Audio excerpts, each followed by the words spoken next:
Angela Davis once said, "Poor people, people of color especially, are much more likely to be found in prison than in institutions of higher education." William J. Chambliss states in Another Lost War, The Costs and Consequences of Drug Prohibitions, that young black men account for 12% of the population, they constitute 40% of drug arrests and over 60% of the prison commitments for drug offenses. We approach the issue of racial disparities in the American prison population by first understanding cultural racism, which consists of both blatant and covert racism.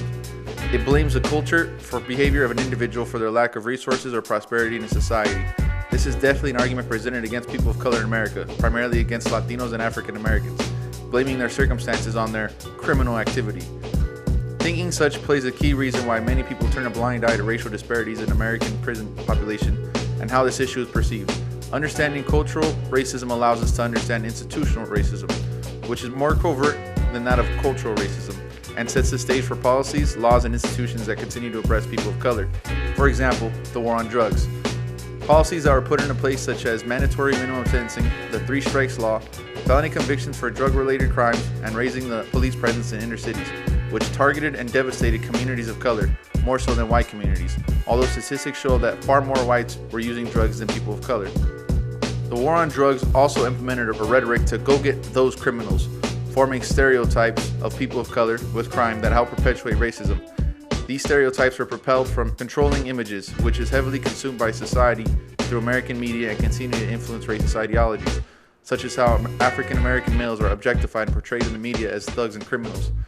These controlling images influence and go hand in hand with racial profiling, which explains the reasoning that more people of color are stopped by the police compared to their white counterparts, and is a policing tactic that influences a police officer to stop a suspicious person of color simply based on their ethnicity, which has caused more people of color to be stopped and arrested by the police, which has led to a massive influx of people of color in prisons. Heather Rose and Glenn E. Martin state in Locking Down Civil Rights, Criminal Record-Based Discrimination, that a young black male has 1 in 3 chance of going to prison during his lifetime, for a Hispanic male 1 in 6, for a white male 1 in 17.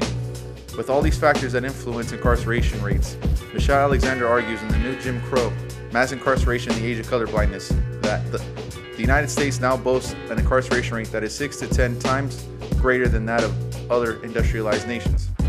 The prison industrial complex, or PIC, is a money-generating machine that consists of several moving parts to ensure that prisons remain full or overfilled capacity.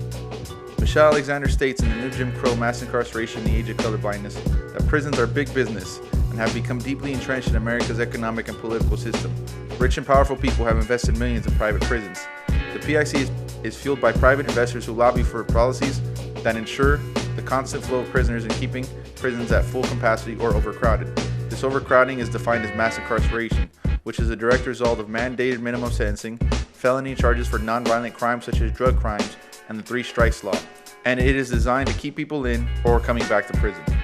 Cultural racism allows society to blame a young black male for being a criminal when society is being fed media that portray him as a criminal, allowing racial profiling, which increases the arrest rates and incarceration, as well as continues the trend of allowing society to believe he is a criminal, allowing institutional racism to create policies and laws to further marginalize and discriminate against people of color, also allowing capitalists to invest in the mass incarceration of people of color. Yet society continues to internalize the notion that these people or those criminals belong in prison, while capitalist elitists are making an immense amount of money by locking people of color away and continue to influence the ideology of racism. Michael Foucault once stated, "Prison is the physical elimination of people who come out of it, who die of it sometimes directly and almost always indirectly, passing from one prison to another or from one crime to another, end up by actually being physically eliminated."